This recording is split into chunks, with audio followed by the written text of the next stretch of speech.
წელიწადში 5 კილო თუ მაინც დაიკელი, მიიჩნევა ეფექტურ კლებად და ადამიანების 75%, ვინც წონის კლებას ცდილობს, ამას ვერ ახერხებს.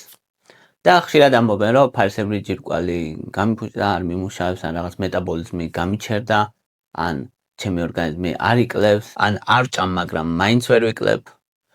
სინამდვილეში ყველაზე ხშირი სცენარი ისაა, რომ ადამიანი ცდილობს, მაგრამ კვირის კალორიული დეფიციტი არ გამოსდის.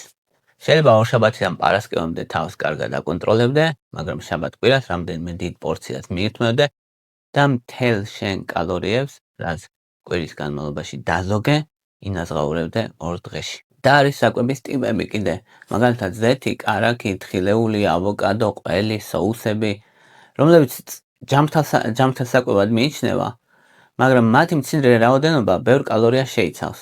ან ზოგ შემთხვევაში თვალით აფასებენ ადამიანი პორციას და გონია, რომ ბევრს არაფერს არ ჭამ, მაგრამ სინამდვილეში ცოტა მაკარონს დაუმატებ, თუ კიდე ერთნაჭერ პურს აიღებ, თუ ცოტა ბრინჯს დაამატებ, ეს ჯამში დიდი პორცია გამოდის, მიუხედავად იმისა, რომ თევზზე შეიძლება ბევრად არ გეჩვენება. და ასე, ადამიანები იღებენ მცირე რაოდენობით ფარულ კალორიებს დღის განმავლობაში, რომელიც ჯამში დიდ რაოდენობად იქცევა და წონის კლებას ხელს უშლის.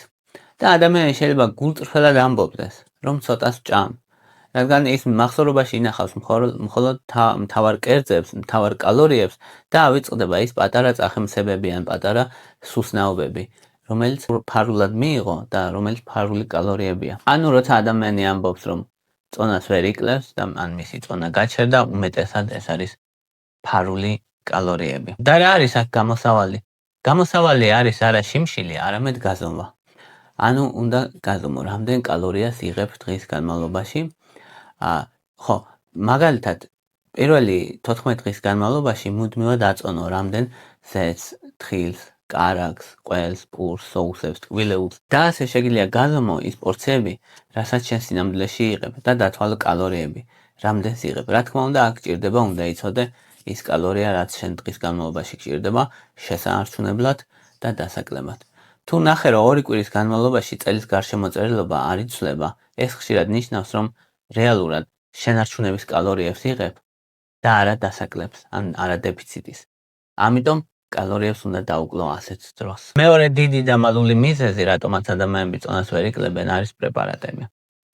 ადამიანების 20%, ვინც ცდილობს, მაგრამ წონას ვერ იკლებს, იღებს ისეთ პრეპარატს, რომელიც მოქმედებს ან მადაზე, ან ძილიანობაზე, ან ნაკლებს მოძრაობს, ან ინსულინის ცვლილებას იწვევს, ან სითხის შეკავებას იწვევს.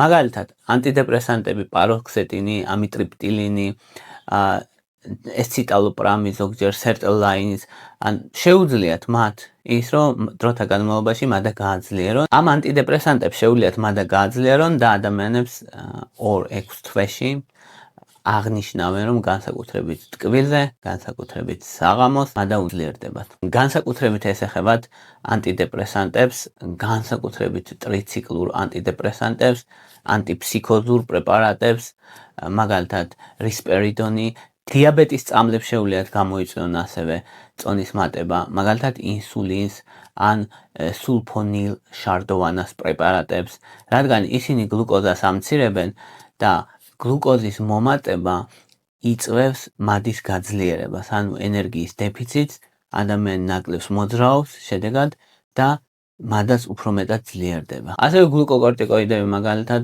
დექსამეტაზონი, ან პრედნიზოლონი, მათაც შეუძლიათ ამ პრეპარატებს იყენებენ ხოლმე ასთმის დროს, ალერგიის, ავტოიმუნური დაავადებების, კანის დაავადებების და ადამიანები შედეგად იმატებენ წონაში, რადგან მადა იზრდება, ინსულინ რეზისტენტობა იზრდება, წყლის შეკავება ძლიერდება და ადამიანები ამბობენ, რომ აი გამასუქა წამლებმა. შემდეგი პრეპარატები, რომელიც წონის მატებას უკავშირდება, არის ბეტა-ბლოკერები. ბეტა-ბლოკერები იწვევს ძირითადად დაღლას და უენერგიულობას ადამიანში და ვარჯიშის მიმართ ტოლერანტობის შემცირებას. ადამიანები წყვეტენ მოძრაობას, ნაკლებს მოძრაობენ და შედეგად იგივე საკვები უკვე მეტი კალორია მათთვის, რასაც აქამდე იღებდნენ და შედეგი ისაა, რომ წონას იმატებენ. ეხლა როცა წამლებია პრობლემა, რა უშუალოდ ამ შემთხვევაში გამოსავალი რა არის? გამოსავალი არის, რომ ექიმთან შეთანხმებით უნდა შეიცვალოს ეს პრეპარატები, თუ შესაძლებელია და ჩანაცვლდეს უფრო ნეიტრალური, წონის მიმართ ნეიტრალური ალტერნატივებით. ეგ არის ყველაზე კარგი მიდგომა. ის, რომ წამლის შეწყვეტა თვითნებურად მოახდინო, ეგ არ მიიჩნევა სწორ მიდგომად. მესამე მიზეზი წონის მატების არის ფარისებრი ჯირკვალი. ოღონდ ეს არის ნიუანსური საკითხი, რადგან ადამიანებს ბევრად უფრო ხშირად გონიათ, რომ ფარისებრის გამო აქვთ წონის მატება, ვიდრე სინამდვილეში არის. რეალურად 100 ადამიანიდან ვინც ამბობს, რომ ფარისებრის გამო მოიმატა, სინამდვილეში მათ მხოლოდ ერთს ან მაქსიმუმი რომ თქვა 5 ადამიანს აქვს წონის მატება ფარისებრის გამო. ძირითადად სხვა მიზეზებია ხოლმე. ძირითადად არის რომ მეტ კალორიებს იღებენ, გონიათ რომ წოდას იღებენ და ფარისებრი რას აკეთებს ახლა? ფარისებრი მოქმედებს მეტაბოლიზმზე და ხო, ფარისებრი ჯირკვლის ფუნქცია თუ დაქვეითებული აქვს ადამიანს, მას მეტაბოლიზმი უნელდება. და ოღონდ აქ არის კიდე ერთი მნიშვნელოვანი რამე, რომ ფარისებრის გამო წონაში მატება ძირითადად არ არის, რომ 20-30 კილო მოვიმატე ფარისებრის გამო, ასე არ ხდება. ფარისებრის გამო წონის მატება ძირითადად უკავშირდება 4-5 კილოს და არა მეტს. აი ის ვინც ამბობს, რომ 30 კილო მოვიმატე, ან 40 კილო მოვიმატე, ან 20, როგორც წესი ეს ფარისებრის გამო არ არის. როცა ფარისებრი ჯირკვლის დისფუნქცია აწუხებს ადამიანს, მისი ფუნქცია თუ დაქვეითებულია, ადამიანს აქვს სიმპტომები, დაღლილობა, წონის მატება, სიცივის აუტანლობა, კანის სიმშრალე, თმის გათხელება, menstruatsuli ციკლის დარღვევა და დეპრესიული განწყობა. რა თქმა უნდა, როცა ეჭვი ფარისებრი ჯირკვალზე გვაქვს, პირველ რიგში უნდა გადავამოწმოთ TSH-ი და FT4. TSH-ი თუ არის 4-დან 10-მდე მილი საერთაშორისო ერთეული ლიტრზე, ესე განისაზღვრება. 4-დან 10-მდე თუ არის და FT4 თუ ნორმაშია, კი მიიჩნევა, რომ ფარისებრი ჯირკვლის დისფუნქცია, მაგრამ წონის მატება ძალიან ნაკლებ სავარაუდოა, ან მაგის გამო როგორც წესი არ მოიმატებს ადამიანი. მაგრამ თუ 10-ზე მაღალია, მაშინ მოსალოდნელია, რომ ნამდვილად TSH-ი და ფარისებრი ჯირკვლის გამოქონდეს ადამიანს წონის მატება. აუღონდ აქაც არა მაინც და მაინც დიდზე. და აქ მნიშვნელოვანია, რომ გამოსწორება შესაძლებელია, რა თქმა უნდა, ლევოთიროქსინი არის ჩამონაცვლებელი, როცა ფარისებრი ჯირკვალი არ მუშაობს სათანადოდ, პრეპარატს იღებენ და მისი სრულად ჩანაცვლება შესაძლებელია. ზოგჯერ დოზის კორექცია საჭირო, როცა დოზა არასაკმარისია. და მეოთხე მიზეზი, რატომაც ადამიანი წონას იმატებს, არის ინსულინ რეზისტენტობა. ინსულინ რეზისტენტობა ნიშნავს, რომ ორგანიზმში გვაქვს ინსულინი, მაგრამ ის ეფექტურად ვერ მოქმედებს და ეფექტურად გლუკოზა უჯრედებში ვერ შეყავს. ღვიძლში, კუნთებში და სხვა შინაგან ორგანოებში. და უფრო საჭიროა მეტი და მეტი ინსულინის გამომუშავება. და ასეთ დროს ადამიანს ეს მეტი ინსულინი რომ გამომუშავდება და გლუკოზა რომ მაინც დაბალია, ეს მოქმედებს ენერგიაზეც, მადაზეც და ადამიანი უფრო სუსტად გრძნობს თავს, უფრო მეტად უნდა ჭამა და უფრო ადვილად იმატებს წონაში. ამიტომ ინსულინ რეზისტენტობა, ინსულინი თავის მხრივ კიდე ცხიმების წარმოქმნას აძლიერებს. ან ცხიმების წარმოქმნას და მათ შენახვას და არა მათ დაწვას. ამიტომ ინსულინ რეზისტენტობა ძალიან დიდი პრობლემაა. და ინსულინ რეზისტენტობაზე როდის უნდა გაგიჩნდეს ეჭვი. თუ მუცლის მიდამოში წონას იმატებ, მუცელი გეზრდება, ტკბილზე მოთხოვნილება გიძლიერდება, ჭამის შემდეგ ძილიანობა თუ გაქვს და ხშირი შიმშილი განსაკუთრებით ნახშირწყლების ჭამის შემდეგ, ტკბილს უჭამ, მე ისევ ტკბილი რო გინდა მუდმივად. ოღონდ ეს ბუნებრივად შეიძლება კონდეს ადამიანს, მაგრამ თუ განსაკუთრებით გაძლიერებული აქვს ადამიანი. სისხლში მაღალი ტრიგლიცერიდები, დაბალი HDL ქოლესტერინი და მაღალი წნევა ზოგჯერ.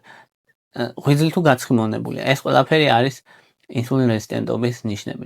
ინსულინ რეზისტენტობის მთავარი მკურნალობა არის შაქრის და ინსულინის სტაბილიზაცია, მუცლის გარშემოწერილობის შემცირება, კუნთების მუშაობის გაუმჯობესება და ასე ნელა ინსულინ რეზისტენტობის დაძლევა შესაძლებელია განსაკუთრებით ჯანსაღი ცხოვრების წესით და ვარჯიშით. და მეხუთე მიზეზი არის მენოპაუზა. მენოპაუზის დროს ქალების უმეტესობა იმატებს. მენოპაუზის დროს ამბობენ, რომ იგივე ჭამ მუცელი მაინც მეზრდება, წონა აღარ მიდის ისე როგორც ადრე და მინელდება. menstruაციის ციკლის ცვლილება იწვევს გამოწვეულია უბრალოდ მთელი რიგი ჰორმონული პრობლემებით, მთავარი არის რომ ესტროგენები მცირდება, ჯერ ფლუქტუირებს, ანუ თამაშობს და მერე მცირდება და მენოპაუზა ნელ-ნელა დგება და ეს ხელს უშლის რეალურად წონის კლებას და ხელს უწყობს წონის მატებას. მენოპაუზა ძირითადად 45-დან 55 წლის ასაკში უვითარდებათ ქალებს და ამჩნევენ რომ ცხიმი ადრე თუ ფეხებში და დუნდულოებში უგროვდებათ, ახლა მუცაში გადმოდის. ეს ფანჯარა არის დაახლოებით 4 წელი განსაკუთრებით, პერიმენოპაუზის პერიოდი 2 წელი 3 ციკლის შეწყდება და 2 წელი მას მერე რაც ციკლი შეწყდება და ამ დროს იმატებენ უმეტესად ქალები წონას. ამ დროს უარესდება ძილის ხარისხი, ციკლის ცვლილებებია, ალები ემართებათ ქალებს, ღამისოფლიანობა, ნაკლებს ვარჯიშობენ და დღის განმავლობაში ნაკლები ენერგია აქვთ. გამოსავალი არის რომ საკმარისი რაოდენობით ცილა მიიღოს ადამიანმა, ივარჯიშოს, სტაბილურად ნაბიჯები დააგროვოს, იაროს, ანუ ძილის პრობლემების მკურნალობა, ანუ ამ შემთხვევაში კომპლექსური მიდგომაა საჭირო, რადგან ერთი კონკრეტული პრობლემით კი არ არის გამოწვეული ეს პერიმენოპაუზის წონის მატება, არამედ ბევრით და აი ამ ბევრ პრობლემას უნდა მიხედო. აი ეს იყო რის თქმაც მინდოდა, მადლობა რომ მისმენთ, მადლობა რომ გაინტერესებთ, თუ მოგწონთ ჩემი ვიდეოები დალაიქეთ, თუ მოგწონთ ჩემი არხი გამოწერეთ, მადლობა ინტერესისთვის.